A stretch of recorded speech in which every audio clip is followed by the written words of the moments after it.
So we're learning to awaken our energy body. So that's something that I never experienced before, and I'm pretty sure a lot of people here this might be your first time even hearing that, oh, we can actually heal our body.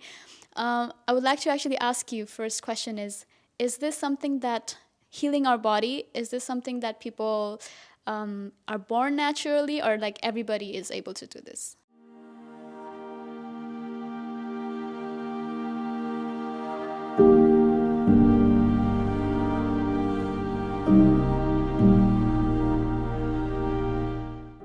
Namaste, everyone, and welcome to another episode of Awaken Your Consciousness. And here we're going to be talking about spirituality, law of attraction, manifestation, and anything that is going to help you raise your consciousness to the next level. Okay, so here today I'm joined with Master Shir Karshana. Namaste, Master. Namaste. And to my right, we have Ryan here. Hello, Ryan. And Joshua. Namaste. And my name is Nishma, and in this episode, I'm actually very, very excited to talk about this topic because we are currently going through the 30 days spiritual journey with Master, and it's the very first time that we are learning healing. So we're learning to awaken our energy body. So that's something that I never experienced before, and I'm pretty sure a lot of people here this might be your first time even hearing that, oh, we can actually heal our body. I would like to actually ask you, first question is this something that healing our body, is this something that people are born naturally, or like everybody is able to do this? So when we teach healing, we only teach people how to activate energy body. Mm-hmm. So, and also scanning body, understanding what some people refer to as aura, energy body, things like this.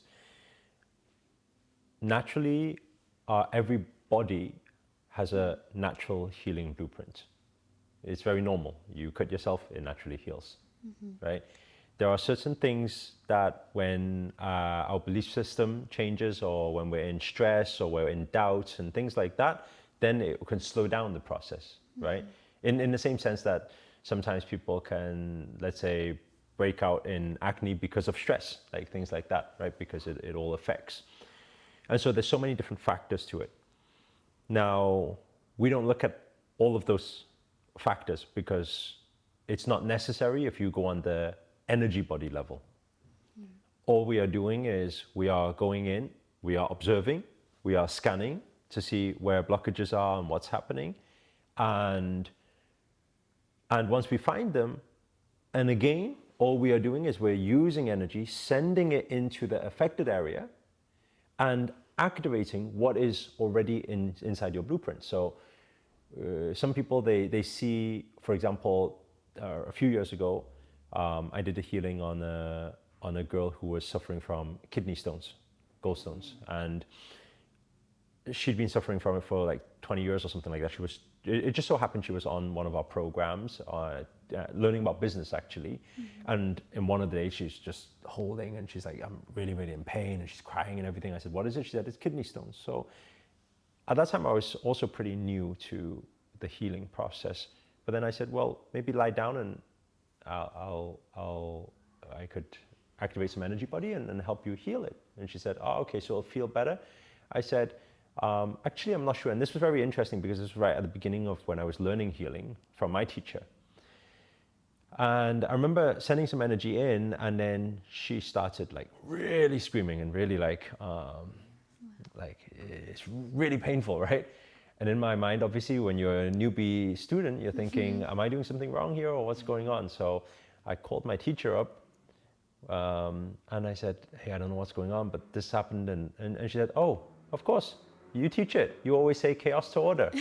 She says, so there'll be pain. There'll be pain for another few hours. It's probably heating up. Are you feeling very hot? I said, yeah. She said, okay, so it's activated. Very good. So it's the healing process. She said, if it's kidney stones, she says in a few hours' time, she'll probably pee it out. I said, what? And then, so anyway, obviously, when you've got somebody who's in like distress and all this pain and everything, obviously we need to keep a calm state. So I walk back into the room and I come in and I'm like, she said, oh, I'm in a lot of pain. I said, it's part of the process. So imagine I'm keeping my calm, keeping my cool. I said, it's part of the process. She says, oh, what do you mean is really, what happened? I said, well, I activated the energy body. It's on its healing process. It'll probably be a few hours of this. It's very likely that, like, after this, I didn't dare say a few hours because I thought if I say it and it doesn't happen, what is it? So it's very likely that, you know, after this process, then it's likely to have people, like, sometimes they, you know, it's very broad. Sometimes they may even pee it out, you know. And she says, what? And I says, yeah. And I said, how long have you had it for? She said, 20 years. In my mind, somewhere in my mind was like, no way is she going to pee it out in a few hours time, you know. And anyway, it was about 4 hours. She went to the bathroom and then she peed it out. She came back and she said, it was weird. She said, but it's all gone. And then in my mind, you know, because obviously being a student and new to something, we're still learning. So I remember keeping in contact with her, and it was a few weeks later, she actually went for the body scan. And the doctor showed on the x-ray that it had gone. And they said, I don't know how it's gone. And that gave me confirmation, just like you were speaking about today with tarot cards and things. When you're still first learning something, you're not quite sure. But when you've done it time and time again, you know it's no accident, it's no mistake. It actually is working. And so, as much as I'd like to think myself as, oh my God, this person has mystical powers and things, but actually everybody has this within themselves, obviously with some practice and training, with some guidance. Then when you know how to send energy in, I'm not really, it's not as complex as being a doctor, let's say, because you need to know what to prescribe people and stuff. All I'm doing is I'm setting the intention to send energy in so your body heals itself. And what I found over the years now is that anything and everything can be healed. Mm-hmm. Yeah, that's amazing. And you know, before I used to be skeptical, I never really believed in it, but you won't believe until it actually happens to you. So as we were practicing healing, like I had some pain in my chest, so I asked you for healing, and the first time you did it, I expressed, like, I was crying and I felt that heat in my chest. So as we were learning that one day, just a few days ago, I actually tried doing it by myself, and that was the very first time. It was late at night. I just woke up around like 3:30 a.m. sometime around that time, and I started practicing the energy work. So what he was teaching us, just like feeling your energy body, and I set an intention to heal myself. To my surprise, my hand just started moving by itself, and all of a sudden, my hand just started moving towards my chest, and I started feeling the heat and the energy, and I just relaxed to it. At first, I was kind of amazed. I was like, whoa, this is really cool. It's working. But then I started getting scared because afterwards, I had no control. It's like as if my hands were just moving. Someone else was moving my hand. But after a certain period of time, I had my hand on my chest, and then I started tearing up. And the same thing that happened when he healed me the first time. So I was freaking out because it's 4 a.m. in the morning. And actually, that time I was away. I was by myself in another place. So I was freaking out. I wanted to speak to Master, but it's 4 a.m. Who would be awake at that time? And I actually called Nico because he's all the way in UK, and that was like 12 p.m. around that time. So I was calling him. I'm like, I'm freaking out. It's like 4 a.m. in the morning. My hands are moving all over the place. I'm trying this healing practice, and it's really cool. It's working. So I was pretty amazed to, realize that this stuff actually works, and you can actually heal yourself with that. I was skeptical a bit, so I asked you the morning after. I was like, what happened there? Was it some spirit, or did I actually do that myself? And when you said, you know what, it's working, you did that yourself. So that was a confirmation for me that, wow, I can actually do it. So it made me believe in this stuff even more, so which was quite fascinating. But I would actually like to hear Ryan's take on this, is because obviously now being a law of attraction coach and also being in working in medicine, and I know you take a very holistic approach to things and a very conscious mind to it. Have you done healing, or you do healing, or what? Yeah, good question. So I would say that in my experience, being in the field of medicine as my primary training, you know, like science is our Bible. It's our belief system, and we have to, in order for something to be true for us, just like maybe what you experienced, Nishma, is you have to see it for yourself. You need to see it in action, and with science, it needs to be reproducible. So what I found when it comes to healing in general, it really starts with belief. Belief is like the most powerful medicine because I remember one of the things that you mentioned when we were doing our training, Master, is, you know, whatever you say, you're right.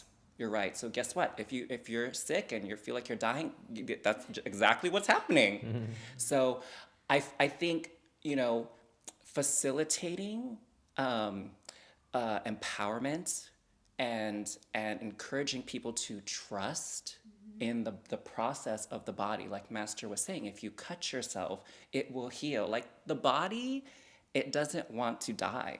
It's very invested in being alive and functioning properly because it houses the spirit, it houses the soul. It's the way the spirit gets to experience life. So trusting in the vessel and trusting in the spirit is absolutely key. And sometimes people need those miracles, right? Where it's, wow, I didn't think this could really happen.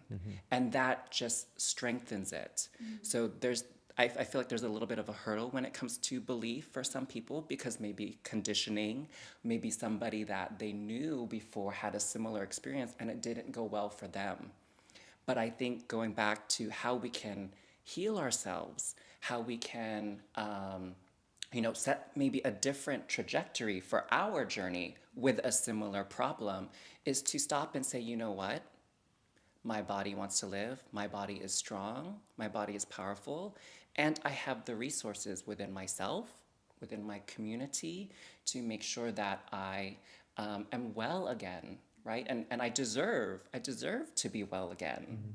So this morning when we were having breakfast, I found your story very interesting because obviously coming from a very academic standpoint and working around a lot of people who are doctors and who have a lot of different qualifications and a lot of knowledge in that area, this is something that I guess sometimes you get these like conscious spirits, people who are all about, oh, send the energy in, healing, you don't need medicine, you don't need vaccines, you don't need all of this type of thing.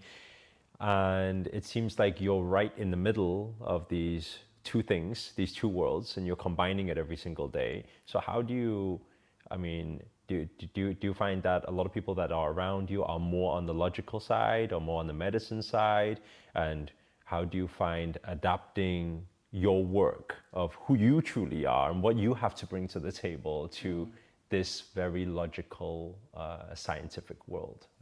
Oh, thank you. I'm so glad we're discussing this because I'm hoping that other people who are seeking healthcare or work in healthcare find this discussion very helpful and maybe allowing them to be authentic and heal the way they want to heal. And I would, you know, to answer your question, I would say it's honestly a mixed bag. One of the things a good friend of mine says, who works with crystals, for example, is that, you know, when people go to a medical facility, they associate that with drugs. So you get that kind of already that expectation that, hey, I'm going to go into this building that's labeled as a hospital or a clinic where they practice Western medicine. So I will come out with a test. I will come out with an x-ray. I will come out with, you know, some kind of prescription for a medication. But when you go to alternative healers, the expectation is a little bit different. And I would say maybe perhaps in my region, so I'm in the Pacific Northwest of the US, there are actually some people who are very into naturopathic healing, crystals, essential oils, watching your diet, managing your pH. And so I have a little bit of a luck in that department. And what I noticed is, so I wear crystal bracelets and sometimes just these very non-verbal signs that you're open to other things creates that that window for the dialogue. And how many patients have I had that come in and like, that's such a pretty bracelet. Like, who made that? Or they even know the crystals on my bracelet. And then I know, like, okay, this is a conscious spirit that I can maybe interact on this level. And then the others, what do you do? Here's a painkiller, go and deal with it. Oh my God, no, I'm trying not to be part of the problem, guys. I'm trying to be part of the solution here. And so I would say that with those people, you have to kind of get a feel for the interaction, right? Are they those logical-minded people that you need to give them statistics? You need to give them data? Or do you need to give them anecdotes? Like, do you need to tell them a story about someone who is a similar position as they are? Or maybe some people just need validity. Like, you know, what your situation really is like stinky. Like, it's not cool. I'm so sorry you're going through this. But hey, how about we come up with a solution that helps you feel better, but doesn't create more problems in the long run for you? You know, like we're trying to get rid of that. You're a real blessing in that industry. Oh, Yeah, thank it is you. because because you're able to bring that human side, that heart side, that conscious side, which everybody has inside. They have this knowing, and you're able to bring it to the table, but not to be, because some people, they only speak that language, but you have the qualifications to also back it up, which is the good thing, the scientific knowledge. Yes. And so then you can speak to both worlds in that sense. Yeah. So it's a beautiful thing to have. Oh, thank you. Thank you. Because actually something that we was talking about earlier was like the placebo effect, what you mentioned. And I remember I used to be really interested in this stuff because I used to see so many different healing things. Like as a kid, like you were saying, healing is like, if you see it on TV, you see it in cartoons, then when you kind of see that it potentially can happen in real life, you'll be like, damn, like I want to learn this stuff kind of thing. So I remember I used to look into this stuff like back in the day and seeing that the placebo effects, like that is a thing, like it's a legit thing. And then you would always get people out there that would be like, placebo effect doesn't work, it's not a real thing. But one thing that I like came to the realization of was, at the end of the day, whether someone thinks it doesn't work or does work, it's about the patient, right? It's about their healing. So if it works for them, then who's to judge like whether it works or not? yeah, that's why a lot of the time people ask about superstition and lucky charms and all this type of thing. I said that everything is real. It doesn't matter. I mean, if you have a let's say even a cancer patient, let's say, who believes that a plant has the energy to save them, then you should not be there disrupting their belief and say, no, it's not real, the plant will not help you. If they're full in belief the plant will help them, actually, that is something that is also activating their natural healing process. And so I think that sometimes, like what Ryan was saying, I think at the end of the day, is the belief. The belief is the core, is the foundation of it all. Yeah. And I think what was with what you're mentioning there as a kid, because somebody said during today's call as well that the kid was practicing the healing with us as well, and then the kid can actually move things more and move energy more and things like that. And I think that is the case because when we come into this world, we're not so saturated with all the things we cannot do, and kids allow their minds to wander, allow for that imagination to go wild. Then there's the infinite mind, which then gives the infinite possibilities for reality. And I think that it's a beautiful thing because they're not limited. And I think humans are so much compromised with this mind. That's the thing, is it like as you grow up, like the limiting beliefs, like that's what clouds it, right?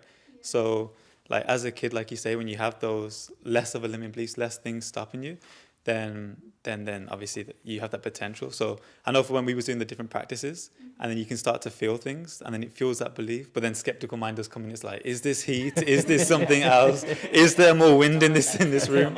So then it's like losing that skeptical mind, still having that belief to fuel the results kind of thing.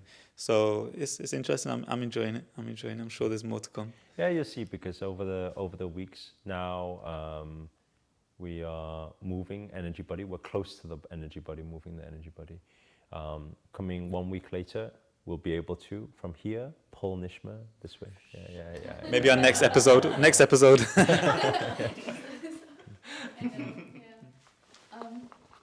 Yeah, no, it was really cool because we're doing this practice. We were doing this practice by ourselves, and I was also a bit skeptical. But he told me just relax. Let me let me just feel the energy body, and then just feel, and then just work with the energy. And just a few days ago, you were able to pull my head down and then just move my body, and I practiced on him, and to my surprise I was able to do it. You didn't do it by yourself, right? I actually pushed you. Now she's confirming, yeah. So you see, that skeptical mind was happening. Then what happened? Then I turned my back. Yeah. I turned my back. I said, He turned you his choose back. whichever side you want to push. I turned my back. That's when and it what was- happened? She twisted my whole body around without touching my body. Yeah. Yeah. I was at the back. My expression was like, no way. Maria was watching. I was just so happy. I was like, I can do this. So when you actually start practicing this, I'm like, wow, this stuff actually works. Yeah, which is really cool. What about, like, have you been practicing yourself? I've been doing bits. I remember before when you taught it as well. I was practicing then, but I think like you say, once you feel it, kind of thing, like it's very easy for it to like you at least get the sensations that you was getting before for them to come back.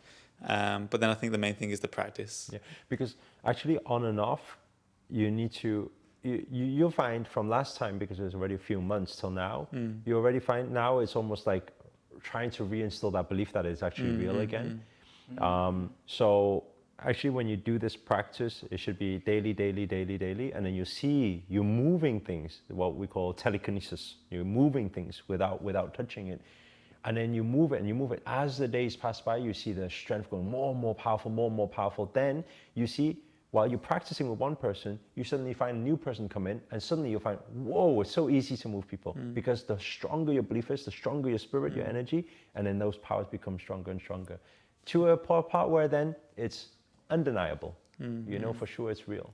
I think for everyone as well, I guess like listening to this as well, realistically, for those that are thinking like, is this still possible? Like they don't lose anything for trying it, right? They don't lose anything for building that belief, because this is like, then you're not having to rely on, let's say, mainstream healthcare, right? Where a lot of the times they're just thinking of treating the symptoms and not the cause effect. But when you're talking about energy body and going to the cause, like going back to your healing blueprint, then that's when it's like, life is a bit different. That's my take on it. But I think an important point to finish off on this is that if, let's say, for example, you're an energy healer, and I think because as an energy healer, you hold a lot of responsibility. And it's very important, as we always say, when the student is ready, the teacher appears. And I think sometimes trying to push it onto somebody is not really the best thing. Let's say, for example, somebody's really into, I need the medication. And you're like, no, you don't need it. Come here. And if somebody's got some like real situation going on, actually you need to be very responsible in that situation, because their belief system is not even with what you are doing. So everything is in co-creation. And sometimes it's not about, okay, cool. No, it's all right. Don't worry about it. Don't need anything. Just come here. Okay, send the energy in. You'll be fine, right? Go off all medication. And I think that's a huge responsibility. So I think it's not to push this upon somebody. And at the end of the day, remember, they have their belief system too. So which is always, we need to find a balance between the two. So I would never recommend for anybody to say, okay, go off medication and it's okay. It's not like that. If that is what they want, then they'll find this new world, And I think that's the best way to approach it. I always find it crazy when that happens like that. Like you say, when the student's ready, the teacher, the master appears. So it's beautiful how the universe works. Yeah. I just had to say, I think you touched on a very key point when it comes to healing. So we started this conversation about healing yourself, right? So you're taking responsibility for your body, your actions. But when you are a healer working with someone's energy, I mean, honestly, it's like a very sacred thing, and you have to respect it and you have to give it its due. What's the word I'm looking for? Like you just have to take it very seriously, right? And one of the first tenets in Western medicine is do no harm. And so like you were saying, there has to be this agreement that you have the same goal, right? Is someone's healing. You have to make sure you're on the same page, honestly. And And for those people who are interested in doing healing work for others, I think you also have to understand one of the things that my mentor in PA school told me that was very, very helpful for me as I, work with people I don't even know, right? I just meet these people that day and that moment. But really meeting people where they're at and satisfying the need right there in that moment, right? So really honing in on that and being in touch with that, because sometimes people will say, oh, I have knee pain. And so you're thinking in your head, well, let me do healing or give medicine or whatever to help with your knee pain. But perhaps the issue is more, well, I have knee pain and I love running. And so now I'm stressed out because running was my stress relief. And so the knee pain is just like one part of this bigger issue. And if we make the mistake of focusing just on the knee and not meeting this person where they're at and see them as a whole individual, we miss that entire fact and another opportunity to facilitate their well-being, like getting back to where they need to be. Less stress, less pain, right? And pain creates more stress. So, you have to take all of those things into account. Very good point. Thank you for that share, Ryan. Like, it's really beautiful to hear from your perspective, like when we had the conversation earlier. But thank you for your share. And honestly, for those people who are watching right now, they're probably more intrigued about healing now. Like, oh, I want to learn healing. It's pretty cool. But I would like to finish off by saying that, guys, magic is real, healing is real, and if you have watched the movie Matilda is real. You can move things, as I've experienced it, we've experienced it. So believe in magic, okay? And on that note, guys, if you enjoyed this video, please make sure to give it a big thumbs up and let us know in the comments what you enjoyed about this video, or if you have done healing, or if you would like to learn about healing, let us know your thoughts on that as well. And if you haven't already, please make sure to subscribe to the channel and hit the notification bell as well, and we will see you on the next video. Thank you so much. Namaste.